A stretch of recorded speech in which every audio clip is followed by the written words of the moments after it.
Hello everybody, I'm SJM. Welcome to Valhelsia 3 on Dizzy Disasters SMP server. Been playing on this for, 2 weeks? A little over that now, and I'm just going to go over today some of the things that I did in the early goings-ons just to get some quality of life going, make things easier for myself, and not relying on getting the good drops to get myself these bonuses, because there are several different ways you can get some of these bonuses, but some of them a little bit more deterministically is the way I did it, going through some of the magic mods in the early game.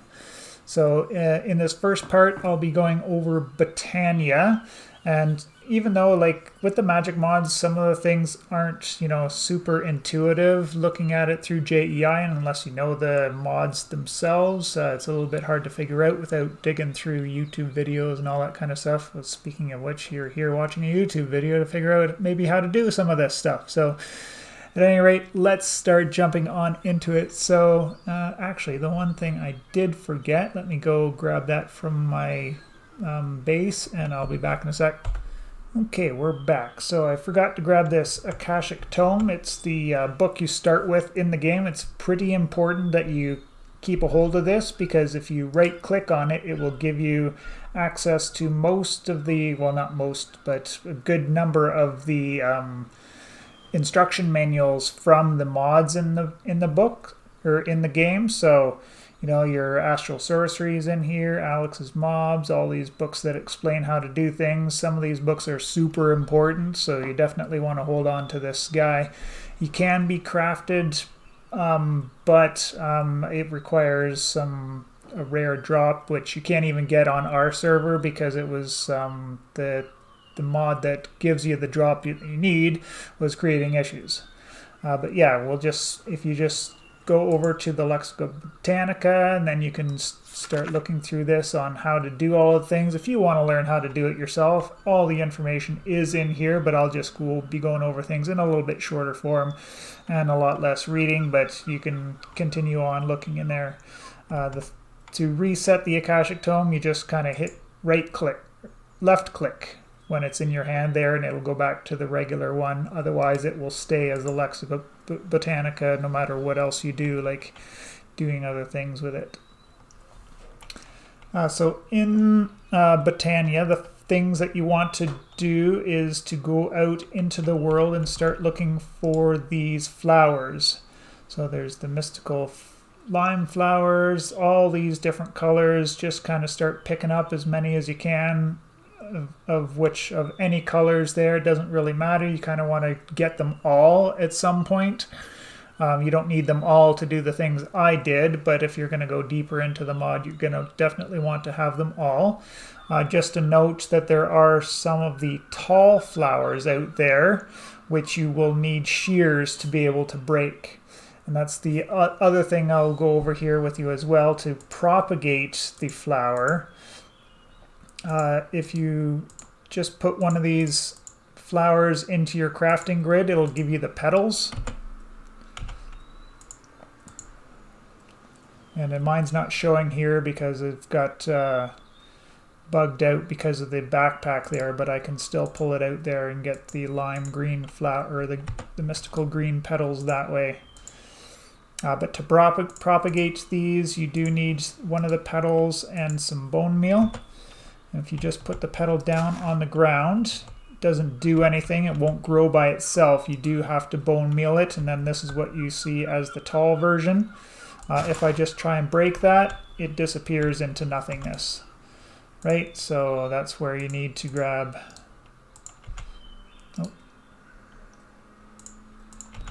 the shears.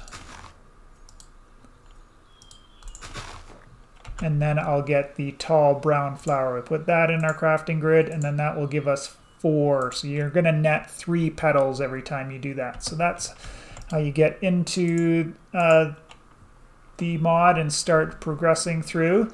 The first thing that you're going to want to make is the Pure Daisy. The Pure Daisy is made in the Petal Apothecary with 4 white flowers. Also note that there are versions of the mystical flowers found underground which show up as the mushrooms. So the shimmering mushrooms in all of the different colors you'll find underground. They only give one petal back, I believe, when you put them in your crafting grid. So the above world ones are a little bit better in that regard, because no matter what, you're going to have to do the bone meal and shearing trick if you don't want those. So your petal apothecary is pretty simple to make. You just need 4 cobble, 2 cobble slabs, and then a petal in the crafting grid, and that'll make you your petal apothecary. And then to use the petal apothecary, you will need a bucket, because you're going to have to bucket some water into it. And then what you do is you take the petals that you need and you throw them. You can't right click them into this, but you just use Q to throw them in there. And then you'll put in whatever petals you need for your recipe. So if you're making the pure daisy, it'll be 4 white petals.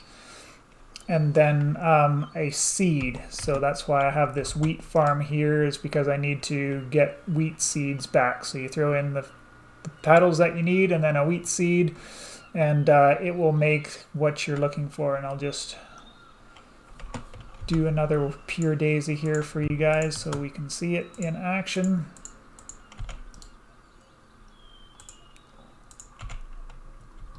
So here I'm just Q, Q, Q, Q. And if I point at it there, I can see there's 4 white petals in there, and there's a check mark above the arrow, and then it's telling me I have to throw a seed in there. So I'll go over to the seed, throw that in there, and then bang, we've now got 3 pure daisies in our inventory. Pure daisies are important because this is what you're going to use to make your next basic resource.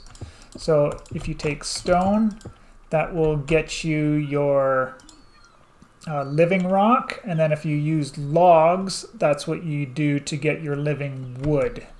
So, and then you can use up to the 8 squares surrounding it if you want. I suggest you get started doing 2 stacks of each. That should be good for quite a long time. So the next step, once you've gotten your pure daisy, you can start making your mana generation. Mana is sort of like energy from the technical side of the mods. You will need a mana pool and a mana spreader, as well as a flower to generate the mana to begin with. So the mana pool is pretty simple. It's just 4 living rock in a boat pattern there. That'll get you a mana pool. The mana spreader is a little bit more complicated, but not too bad. You do need a petal in the middle, and golds, you'll need to have some gold, and then 6 living wood, and that will get you the mana spreader. And then the other thing that you definitely need to get going is the Wand of the Forest. So you'll need 2 petals. With the petals that you use here will determine the colors on your Wand of the Forest. So you can make it like pink and green if you like those colors. You can make it just white and white if you want a white one. But and then, yeah, these living wood twigs are pretty easy. Just 2 living woods together. That'll get you your twigs to make your Wand of the Forest. I choose endoflames almost always at the beginning because these are pretty much turn burnable materials like coal, charcoal, etc., into the mana for you. It takes 2 brown petals, a red petal, and a light gray petal. So you'll just throw those 4 petals onto the petal apothecary and then the seed, and then you'll get an endoflame. And I'll just show you my setup here. So after the time there, you can see that has changed that regular stone. It has to be the cooked version, not the cobblestone won't work. It has to be regular stone to get that. And then just logs, not planks, is what you do to get the living wood. So with my setup here, I got 3 sets of mana spreaders, and then I've got 2 endoflames on each of them. And then if we have our Wand of the Forest and we hold it, if I hold and point at the endoflame, I can see the check mark there to the right of the bar. That means it's linked to a spreader. If it's not linked, then you can just right click with it and then right click on the spreader, and you can link them that way. The smart way to do it is to put down your spreader and then put down the endoflames, and they'll link automatically to the closest one. That's just the way I do it. Same thing with the mana pool and the spreaders. I can link these away if I want. So I can link that to there. Shift right click, sorry. So now that spreader is actually pointed at that runic altar instead of the mana pool. So shift click, shift, and there, be pointed at the mana pool. I used dried kelp because it's pretty easy to, I was beside the ocean anyways, and it's a easily renewable resource. The other best renewable resource would be blocks of charcoal. Because you can just always grow more trees and cook up the charcoal or cook up the logs into charcoal. So don't use your coal up because unless you've got millions of it, then you'll eventually run out. And then if you kind of hold the thing on there, I can see the mana fill up in the mana spreader, and then when it gets to a certain point, it'll shoot it at the thing. So if you've got too many of these endoflames around there, you can actually overload a single mana spreader, so you just kind of be careful of that there. So the next thing after that is you'll need a mana spreader pointed at a runic altar so that you can make runes. So the runic altar is 5 living rock in the upside down boat with either a mana diamond or a mana pearl. So one of the next main mechanic in Britannia is transforming the everyday items, the vanilla items, into their Britannia type of counterparts. So if you take a mana, an ender pearl, and you throw it into your mana pool, it will take a little bit of mana and it will change into a mana pearl. And that goes similarly for the diamond. If you switch it back, you can take a diamond, throw it into the mana pool, and you'll get a mana diamond back out of it.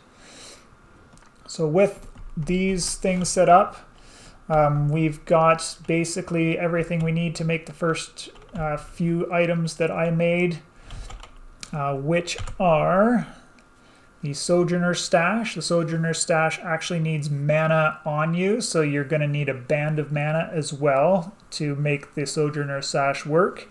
Ring of Magnetization, just so things get attracted to me. I don't have to actually, run around and collect things or worry about them dropping into the void if I'm in the nether, or lava if I'm over a lava pool, all that kind of stuff. If you're shift clicking, if you're crouching when you use, it'll kind of disable it a little bit. Same with throwing items, it'll disable the magnetization just for a couple of seconds. Ring of Chordata, this is for swimming, so that will let you swim fast, give you night vision underwater, and you don't actually have to, and you won't actually lose any of your air. So I'm down here, even when I'm swimming, I'm going a little bit faster, and yeah, don't have to come up for air all of the time, and can mine things underwater as well. And then the last thing was the Ring of the Mantle, which gives me haste. So that made it super handy for doing all the mining that I was doing. In your bauble slot, which you can access through this button here on your inventory, or just by pushing G from the other thing, you can see all of your baubles. You can only have 3 rings. So you notice here I've got 4 rings there because I always need to have the band of mana on me to help the Sojourner Stash work. And what the Sojourner Stash does for me, lets me move a little bit faster, gives me step up automatically. So if people that don't like the step assist, you might not like that, but it's not auto jump. It's completely different than the auto jump from the controls, right? This auto jump is totally different than the step assist that Britannia is giving you. It's like when you're on a horse and you're moving over that ground. It just makes you move up it like it's not even there. Whereas the auto jump, you'll like stop, you'll jump, and go up one.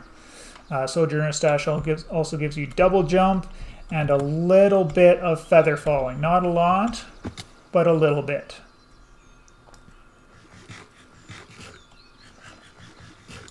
And then I'll just go over the recipes for this pretty quickly here. So the Sojourner Stash, you'll need the Mana Steel Ingot, which, as I mentioned before, it's just taking iron, throwing it into a mana pool, give you the Mana Steel there. Some leather, and then the runes. Runes are made on the Runic Altar. Similarly to the Petal Apothecary, only you can right-click the items onto it. So you'll need some carpet. Just see here, sometimes you kind of get fooled if you look at it, but if you look at the bottom of the inset box, it says accept any Minecraft carpet. So any kind of carpet will work. Feather, string, mana powder, which is basically either redstone or gunpowder in the mana pool. We'll transform it into the mana powder for you there. And that's how you make your runes of air. You'll get 2 from that recipe on there. Just note that once you click these 5 things in there, then it will do its magic. It'll start working on the runic altar, and then you'll have to add in another piece of living rock to actually finish off the rune. And similarly for the rune of earth, you'll need either a brown or a red mushroom, coal, any stone, right? So regular stone, mana steel ingot, mana powder. Put all the 5 of those on there. It zaps and blasts and does its thing, and then you'll throw in the living rock and you'll get the rune for it there. Band of Manas, pretty simple, but you do need to make the mana tablet, which in itself will require either another mana diamond or a mana pearl. And then to charge up the mana is basically, if I have my Wand of the Forest and I point at the mana pool, you can see there's an arrow going from the mana pool to a tablet, and in this case it'll actually work with the ring as well. So by default it's on from the mana tablet to the pool, but if you shift and right click on it, then it'll switch the direction in which things go. And then I can take my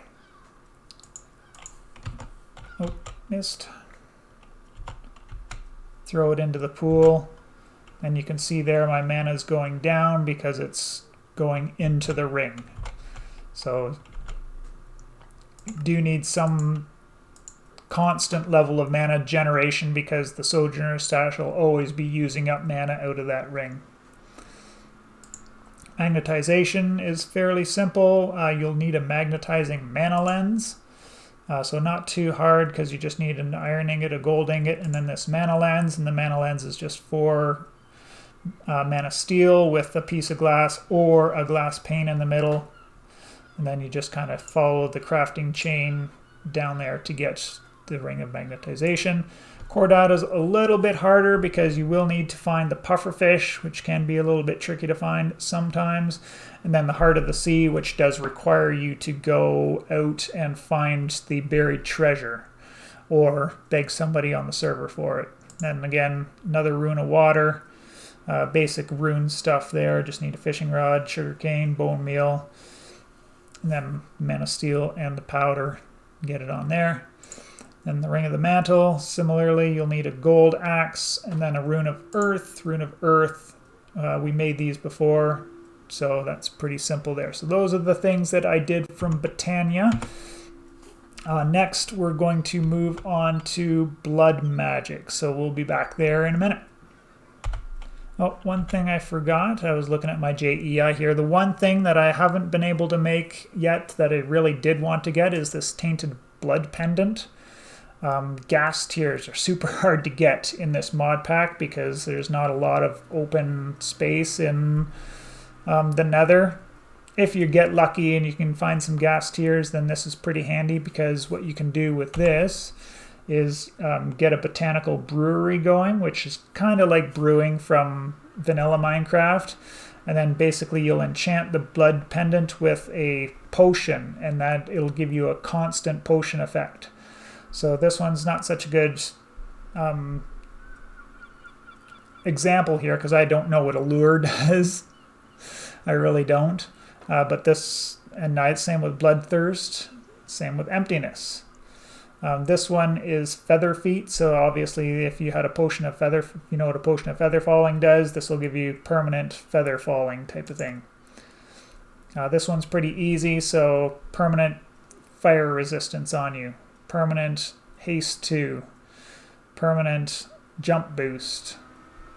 So this one you wouldn't do if you had your Sojourner's Stash. Same with the haste too, if you've got your haste ring. The reason why I wanted it though was to get like regeneration 2. Would have required another gas tier, so it is what it is. And yeah, gas tiers being hard to find. Same with the regeneration 1, still needs another gas tier, so wasn't too lucky on getting my gas tiers. I got 1 at the end of the day, but still haven't gone ahead and made that. But yeah, that was the one trinket that I didn't actually get to there. So for blood magic, getting into that, you're going to need to make this blood altar as well as a sacrificial knife, which I'll just go and grab from here.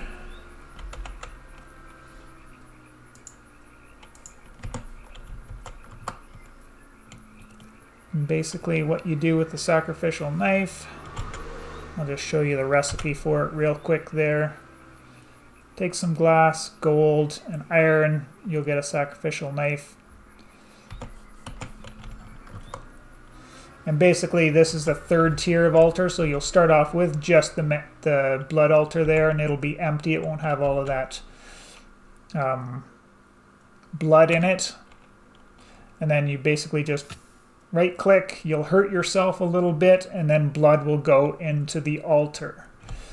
Then you can place things on the altar. So basically to level up the altar, you'll need these runes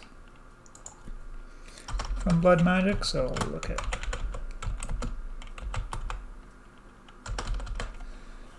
the blood magic, blank runes. Not too bad. You just need some of the regular stone.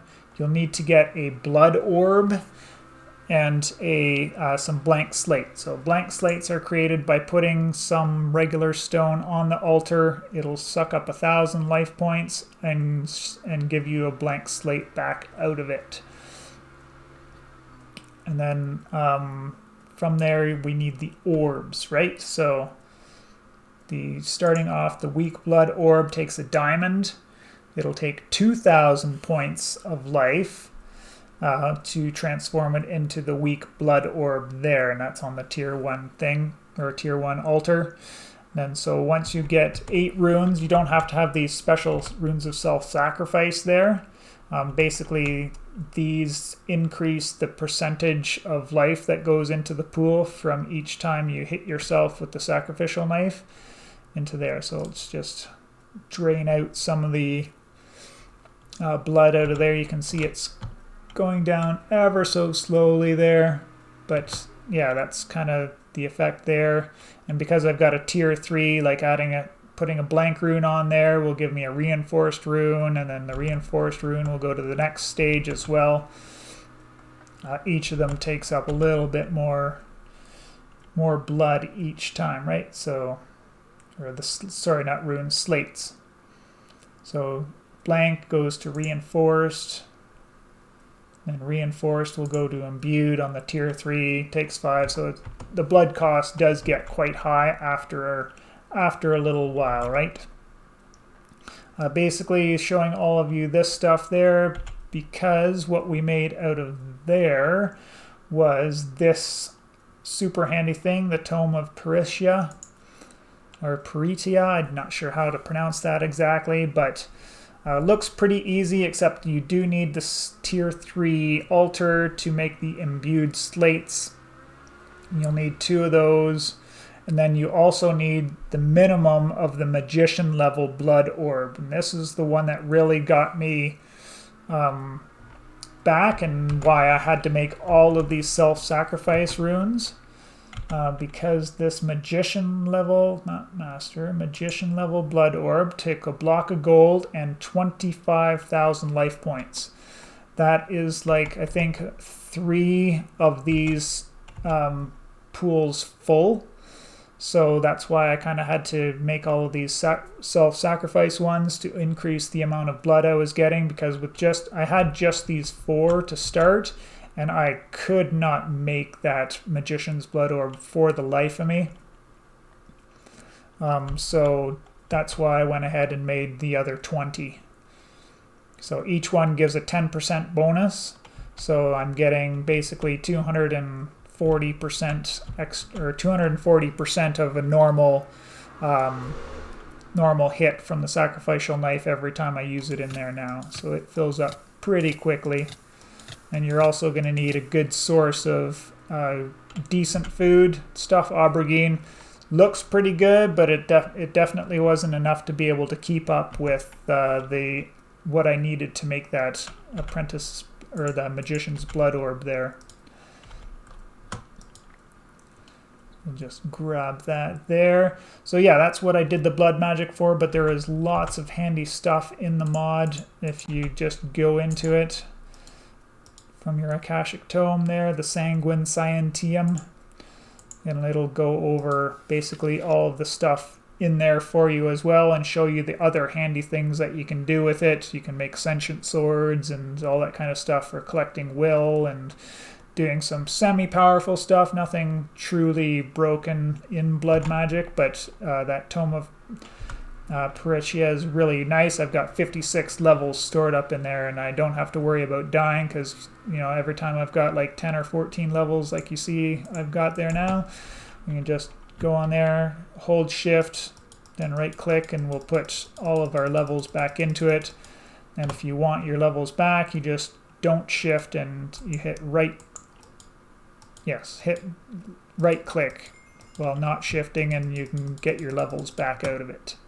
So that's the blood magic stuff, and next we will look at the Astral Sorcery, which I finally just got all finished doing. So we're well into it, but it did take me quite a long time to get there to get the handy item that I got from there. So back in a minute. All right, everybody, welcome to my Astral Sorcery area. I put it a little ways up in the sky because one of the mechanics of Astral Sorcery is the higher you are in the sky, the more star power that you get. So if you wonder why this is way up here, that's the reason why. And you'll see a whole bunch of structures in here, all of which I needed to get to the item that I have here, which is my Mantle of Stars, attuned to Visio, which basically is an elytra. So if I jump off of this, I now float around like I'm on an elytra. And I thought I could grab onto that ladder, but apparently not. So here we are. I'll climb back up the ladder up to the top, and I'll be back in a sec. All right, to get into Astral Sorcery, you're going to have to find one of the larger temples out in the world. And basically you'll need, I found one originally, that was way up here somewhere. There it is.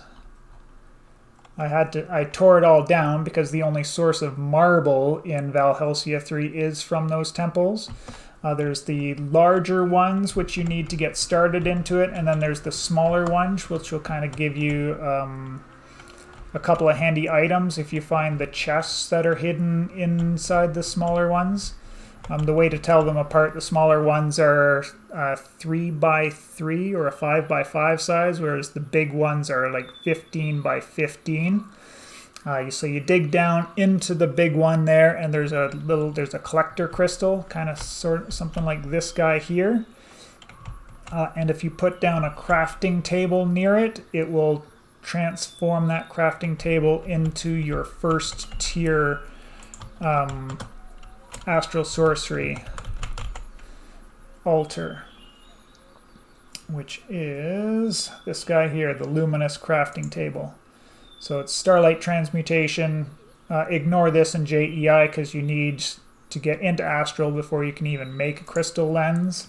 So that kind of is a tricky part there, right? Like I said at the beginning of the message, JEI doesn't tell you a lot about the magic mods, how they function properly, so just the way to go. So take your luminous crafting table, follow along in your book. It'll open up at the first chapter there, which is Discovery. You can follow along. You don't have to do all of the things in there, but it'll tell you all the things. You'll need to get a resonating wand to be able to do the crafts. you'll find these constellation papers in like the smaller altars that I was telling you about that appear around there. And then one of the first things that you're going to, the first thing that you're going to make is your resonating wand. If you run around with the resonating wand in your hand at night, you'll see some particle effects coming up from the ground.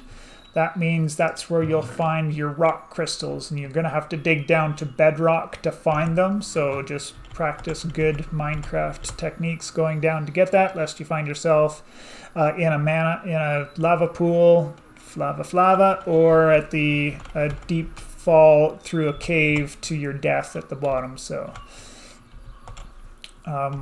so that's how you go out and you'll find the rock crystals with those.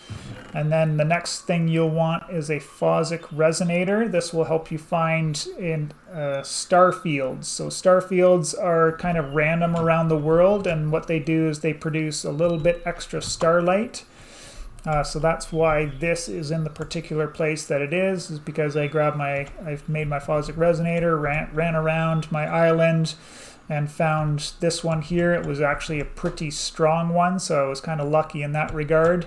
Otherwise, I'd probably need another one of these structures to get the crafting done that I did get.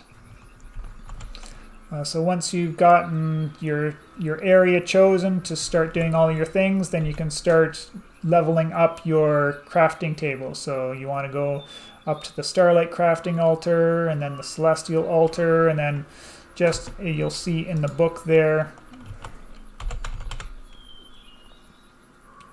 So Starlight crafting altar, it'll give you the recipe there, and then it'll show you the structure that you need to make it work. And if you hover over that, it'll tell you all the resources that you need. Then you can kind of flip this around. Like, you can't see what's underneath this pillar here, but if you flip this around, you can kind of see, oh, that's one of the chiseled marble. And you'll have to get used to the mod to get used to what some of these different variants of the marble are, but once you get used to them, then they're not too bad at all. And there is a little bit of a visualization for it as well. So if I had down, say, a couple of blocks wrong in there, and I tried to use it with my wand, like let's just do it practically so you guys can see. So say I had one of these engraved marbles in.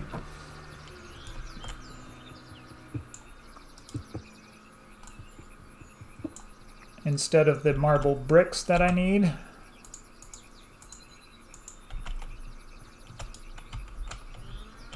Gives me a warning right there telling me, hey, this one's not right and you can't use this. See how this is all red there?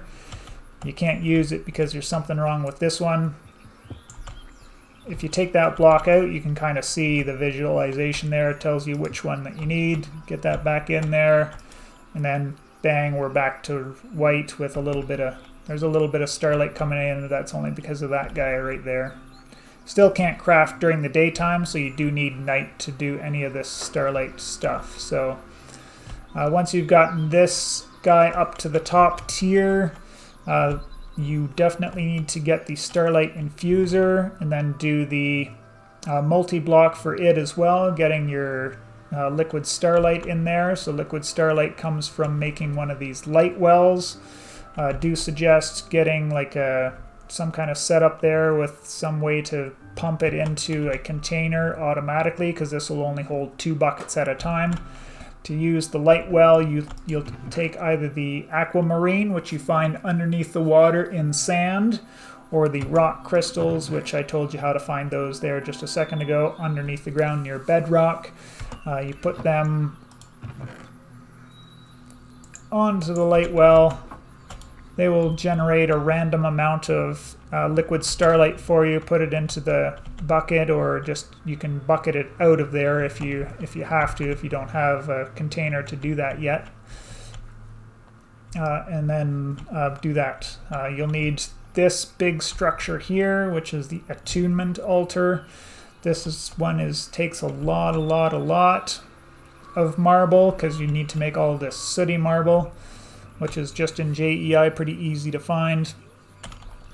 And then the final PS, the resistance, which I needed, was this collector setup here, because even though I was a little bit higher up in the sky, and I also had these little guys which add a little bit of extra starlight, and then you need to put down a relay and then a lens on there, and then you'll get this particle effect. That'll add a tiny little bit of starlight back to it, but it still wasn't. I had 4 of these guys at one point around there. It still wasn't enough, so I just went ahead and built this big guy, because you'll probably need 1, possibly even 2 of these to get where you need to be to get the amount of starlight you need to get that craft done. So we'll just look at the recipe for it. So you'll need a regular Mantle of Stars. You'll need a celestial crystal attuned to Visio, and the way to do that is to make one of the one of the celestial crystals, which is taking a rock crystal, throwing it into the starlight with a stardust. Stardust is made using a star metal ingot and a star metal cutting tool. You throw this into the world and then right click on it and it will make the dust for you. The way to make this star metal is to cook up star metal ore, and to make the star metal ore you have to take some iron ore to one of those big temples that we made our first crafting table on. At the beginning, you just put it down on the ground around it and it'll change the iron ore into star metal ore. So if you're just getting into it now, definitely just take your crafting table and about a stack of iron ore over there so that you can make the star metal all at the same time. It just will save you another big trip back and forth to the big altar. And then you can, what I did is I tore out everything from that big altar and then one small altar. And this is the leftover marble that I had from all of that. So almost ran out of it all. I think this started with a full chest, so 3 full rows of marble. Almost, not fully, but just about that much. So you do need quite a bit of marble, obviously, to make all of these structures and to get all of that done. Yeah, and then the other thing about this craft is, so you'll see you've got the items you need in the crafting table and then these 4 things around it. So that's where these 3 spectral relays come from, which I actually need 4, so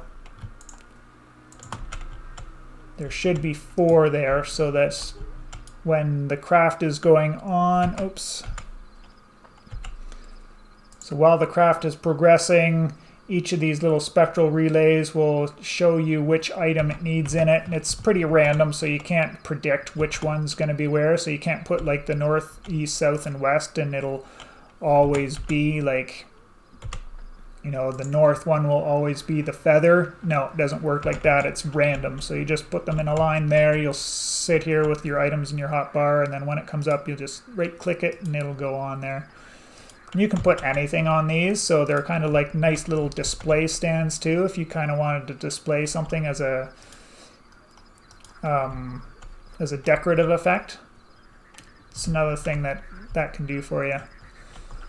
This guy, telescope, you'll need this in the earlier goings-ons as well, so that you can draw out the constellations in the sky. Now that it's night, we can go up and we can see there's one there, there's one there. Just note that some of the specialized craft, obviously doing the Visio craft, that constellation has to be in the sky for you to see it. And then with your Astral Tome, if you shift right click, there's a storage area for all of your constellation papers. So if I right click on this, we can see right now Visio is in this stage, which means it's not visible in the sky. So if we looked all around there, we're not going to see that. Like, that looks like it, but it's not quite it. Is it? Oh no, it is. because on here I have the attunement set up. You get these relays down in the special points. So see these blue little bubbles coming up? That's where you'll put down your spectral relays. And then the thing in the middle will come up like that, and then you can throw something in there if you want to attune it. To attune yourself, you just go in there. Attuning yourself gets you access to the perks tab here, and this is a Path of Exile style skill tree. So if you attune yourself to Visio, you gain experience by moving around, and it gives you a base perk of 10% increased movement speed. If you do Avitus, you'll get extra life, and you gain experience by placing blocks. So on and so forth. The Vorcio, reach and breaking blocks. Decidia gets you damage. It's a damage-based one, and Amara is basically a defensive type one. You get more armor, and you get experience by taking damage. That includes like doing fire damage or something like that. So I think you can cheat it by, you know, jumping into fire and letting it tick you down. And it might even work in conjunction with the blood magic as well. So that's something to do there. And then all of the points around each of these will kind of be related to them. So Visio gives me extra movement speed for doing these little points along the way. Then there's notables, which give you a little bit extra juice. These epiphanies, you can jump around. So if I opened up this epiphany here, I could go and I could start coming back from this epiphany here. So if I really wanted this one, I don't have to travel from here all the way up there. I can just use the epiphany to go open up this epiphany and then start making my way from that one there if I wanted to get this last breath effect. So that's getting a little bit long for the for my thinking of it. So there'll probably be lots of questions. If they're not answered in the book, don't hesitate to put the questions down below in the comments, or you can find me while I'm on the server and also ask me there. Happy to answer any questions. I appreciate you all for checking out the video, and we will see you in the next one.